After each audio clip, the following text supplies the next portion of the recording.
Hey everyone, it's Max here, and this is my new original story on the channel. There is a number in the Cook County Recorder of Deeds that changes the story of the 1893 World's Fair. The number is not a dollar amount, it is a date. The date is in the late months of 1889. It appears on a land purchase record for parcels adjacent to Jackson Park on Chicago's South Lakefront. The buyer's name is on the document. The same name appears on the membership rolls of the World's Columbian Exposition's Board of Directors, the body that would formally recommend Jackson Park as the fair's site in the months that followed. The United States Congress voted to award the Exposition to Chicago on February 24, 1890. The Jackson Park site was confirmed publicly in the spring of 1890. The deed in the Cook County record is dated before both of those announcements. Both records are in Cook County. The deed records have been at the Cook County Recorder of Deeds since the transactions occurred. The Exposition's administrative records, including the board membership rolls, are at the Chicago History Museum. A researcher who requests both and places them on the same table sees the same names and sees which document is dated earlier. The names are dated earlier in the deed records than in the public announcements that would have told an ordinary Chicago resident where to invest. I want to be precise about what this shows and what it does not show, because precision is what separates documentation from accusation. What the Cook County records show is timing. They show that certain individuals who would become or were already involved in exposition planning held land in the vicinity of the eventual site before the site was publicly confirmed. What the records do not show, because no document explicitly states this, is that the purchases were made because of advanced knowledge of the site selection. That inference is available from the evidence. The evidence itself is the timing. The timing is specific. It is in the deed records. It has been there since 1889. To understand why the timing matters, you need to understand what Jackson Park was before the fair and what it became after. Before 1890, Jackson Park was approximately 600 acres of marsh and scrubland on Chicago's South Lakefront. The surrounding neighborhoods were working-class immigrant communities, predominantly Polish, German, and Irish families who had come to Chicago in the great immigration waves of the 1870s and 1880s and settled on the city's south side, because that was where the industrial work was and where the housing was affordable. The land itself was not valuable in the way that downtown Chicago real estate was valuable. It was peripheral, undeveloped, and occupied by people with limited political influence. The city had discussed using it for a park for years but had not committed the resources to develop it. What transformed that land was the decision to locate the World's Columbian Exposition there. The decision brought 18 months of federally supported construction, $11 million in public obligation, and the infrastructure investment of a major international event. Trolley lines extended to serve it, roads improved to reach it, utilities run to support it. When the fair closed and the temporary buildings came down, what remained was not the White City. What remained was transformed land with new infrastructure, cleared of its previous occupants, surrounded by investors who had positioned themselves before the transformation was publicly announced. The land value around Jackson Park rose sharply in the years following the fair. That rise is documented in Chicago real estate records of the period. The investors who held parcels in that corridor captured the appreciation. The families who had been removed to clear the site did not return to it. Now I want to tell you about the Kowalski family, because the Kowalski family is where the abstract arithmetic of land value and investor returns becomes a specific documented human story. The Kowalski family, Jan and Maria Kowalski, Polish immigrants who had come to Chicago in the mid-1870s, had lived on a parcel of land on the south side since approximately 1878. The land was not large. It was sufficient for a house and a small garden. John worked at the Union Stockyards, the massive meatpacking operation that employed thousands of immigrant workers on Chicago's south side. The land was their primary asset. In 1891, the city of Chicago initiated eminent domain proceedings against several dozen families in the corridor being assembled for the Exposition's infrastructure and buffer zone. The Kowalski family was among them. The eminent domain proceedings are documented in the Illinois State Archives. The case files record the property, the owner, the city's offer, and the court's determination of fair compensation. The Kowalski file shows the parcel description, Jan Kowalski's name as owner, and the compensation determined by the court, $340, $340, in 1891, for a piece of land on Chicago's South Side that was about to become adjacent to the most visited site in American history. The court's determination of fair value was based on what the land was worth before the exposition was announced, before the infrastructure investment, before the trolley extension, before 27 million visitors transformed the surrounding area into one of the most commercially active zones in the city. The Kowalski family was paid for what their land was worth before the public investment that made it valuable. The investors who had purchased nearby parcels before the public announcement were paid by the market after that investment had occurred. The difference between those two prices is the specific documented financial consequence of knowing before everyone else where the fair would be. John Kowalski received $340. He and Maria moved to another neighborhood on the south side. The parcel they had lived on became part of the infrastructure that served an event generating private returns for people whose names appear in the Cook County deed records dated 1889. Both sets of records, the Kowalski eminent domain case and the early land purchases by Exposition-connected buyers, are in Illinois and Cook County archives. They have been there since the early 1890s. Now I want to tell you about Charles Yerkes, because Yerkes is the figure in this story whose paper trail is longest and most specific, and because his story connects the land purchases to the infrastructure investment in a way that the deed records alone do not fully show. Charles Tyson Yerkes was the dominant transit operator in Chicago in 1890. He had built a network of trolley and elevated rail lines that controlled how most Chicagoans moved through the city. He was not a civic-minded man. His biographers and the Chicago Tribune's coverage of him during his lifetime make this consistently clear. He was a businessman who understood that control of transit routes meant control of which neighborhoods developed and which stagnated. Yerkes lobbied actively for the Jackson Park site during the period when Chicago's civic leadership was debating where to locate the exposition. His advocacy for that specific site is documented in the Chicago Tribune's coverage of the site selection debate in 1889 and early 1890. The Tribune's archive is at the Chicago Public Library and partially digitized through ProQuest historical newspapers. In the months following the Jackson Park site confirmation, Yerkes applied to the Illinois Railroad Commission for extensions of trolley routes toward Jackson Park. The Illinois Railroad Commission records, which are in the Illinois State Archives, document the applications, the routes proposed, and the approval dates. The route extensions directly increased the value of land parcels along those corridors, land that, in some cases, individuals connected to the exposition's planning had purchased before the routes were announced. The Illinois Railroad Commission records and the Cook County deed records are in separate archives. When placed on the same table, the timing of the route applications relative to the land purchases creates a specific and documented picture of how information about the fair's location and planned infrastructure moved through a network of connected individuals before it reached the general public. Yerkes was not shy about his methods.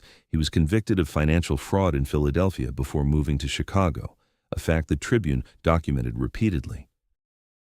He understood that the gap between public announcement and private knowledge was where fortunes were made. The paper trail he left in the Illinois Railroad Commission records and the Cook County Deed Office is the specific documentary evidence of how that gap operated in connection with the 1893 exposition. The Chicago Tribune published a series of articles in 1892 examining the relationship between the world's Columbian Exposition's board of directors and the firms that received construction contracts for the fair. The articles are in the Tribune archive, available through the Chicago Public Library and through ProQuest historical newspapers. They identified specific instances where board members had financial relationships with contracting firms, relationships that were not disclosed when those firms were selected for major exposition contracts.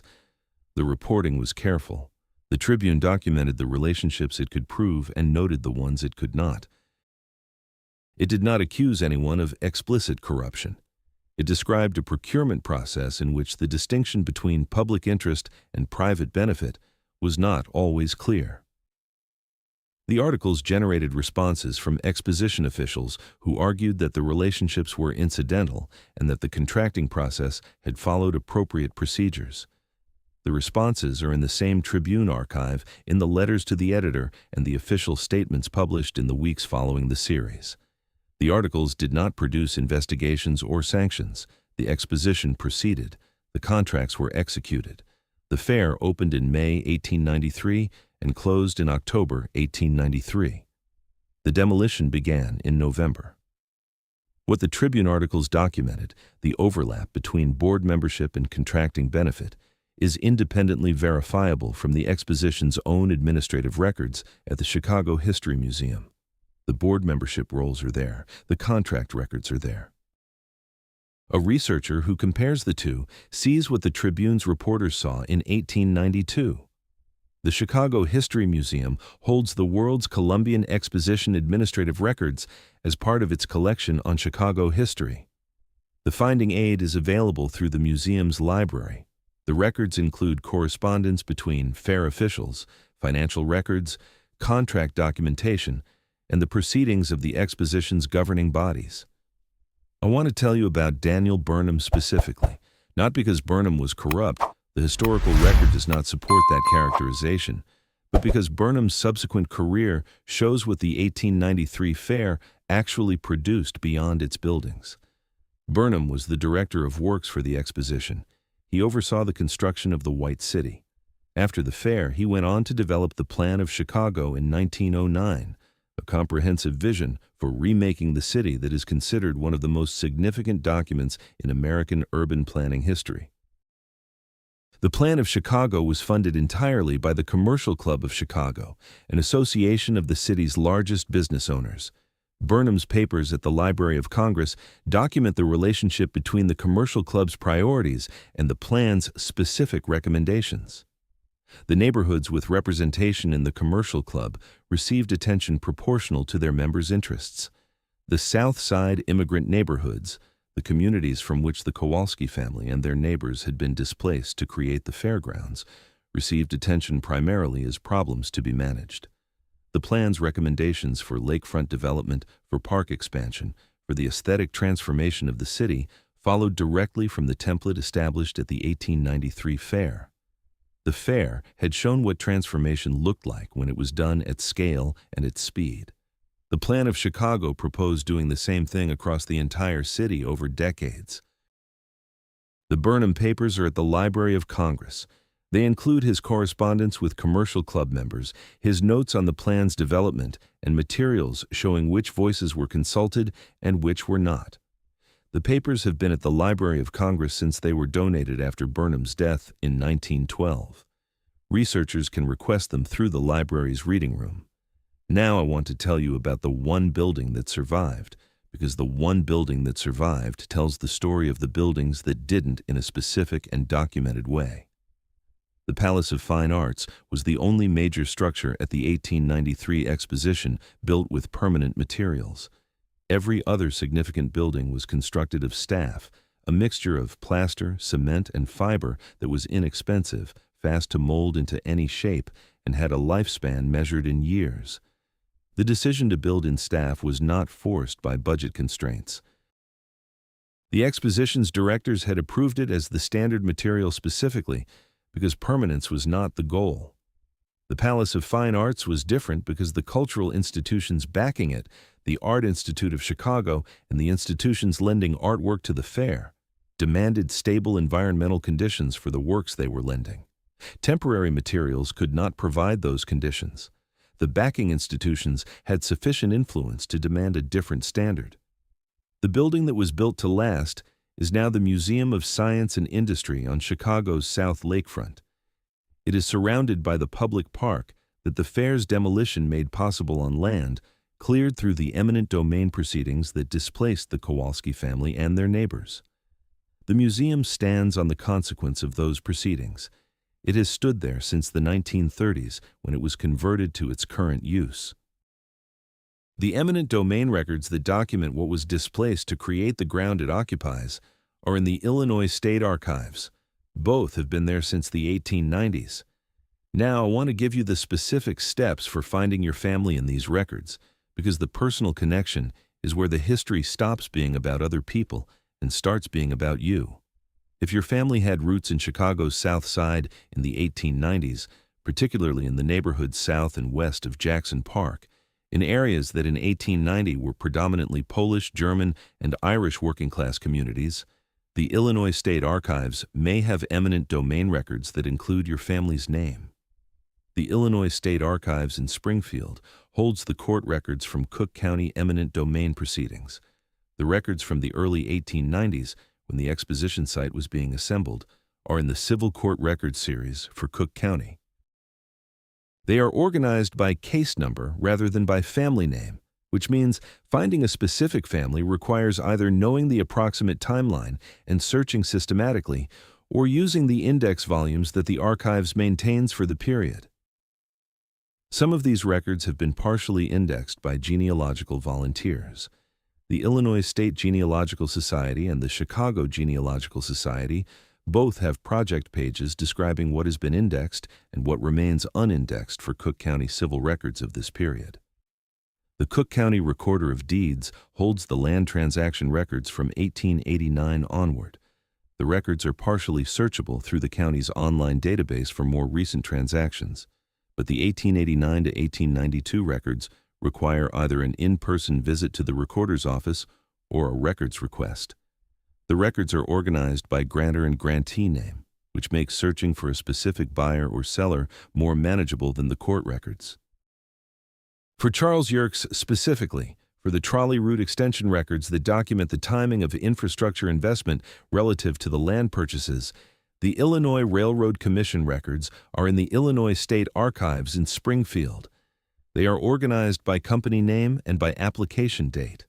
The Tribune articles from 1892 examining the board-contractor relationships are available through ProQuest historical newspapers, which many public libraries provide access to through their digital databases.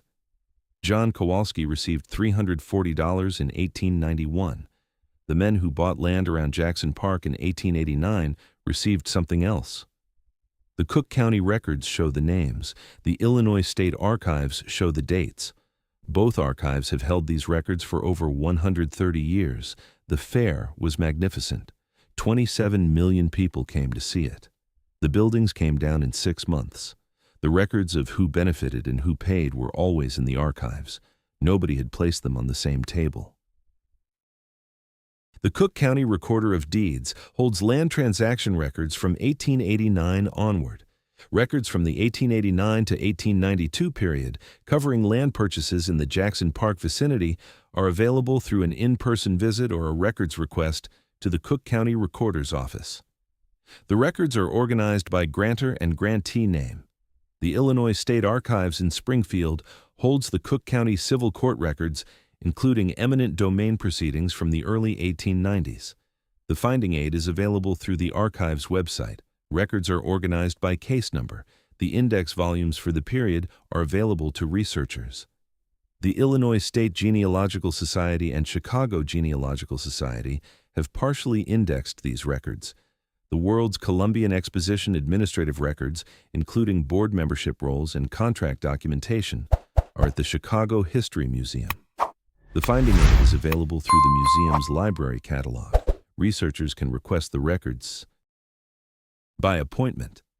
The Illinois Railroad Commission records documenting Yerkes' trolley route extension applications are in the Illinois State Archives, organized by company name and application date. The Chicago Tribune's 1892 coverage of the Exposition Board contractor relationships is available through ProQuest historical newspapers, accessible through most public library digital databases. Daniel Burnham's papers, including his correspondence with the Commercial Club of Chicago during the development of the Plan of Chicago, are at the Library of Congress. The finding aid is available through the library's online catalog. If your family had roots in Chicago's South Side in the 1890s, the Illinois State Archives' eminent domain records may include their name. The Cook County deed records show who bought land in the same area before the announcement. Both sets of records have been in their archives since the transactions occurred. Subscribe, because next week we open another file.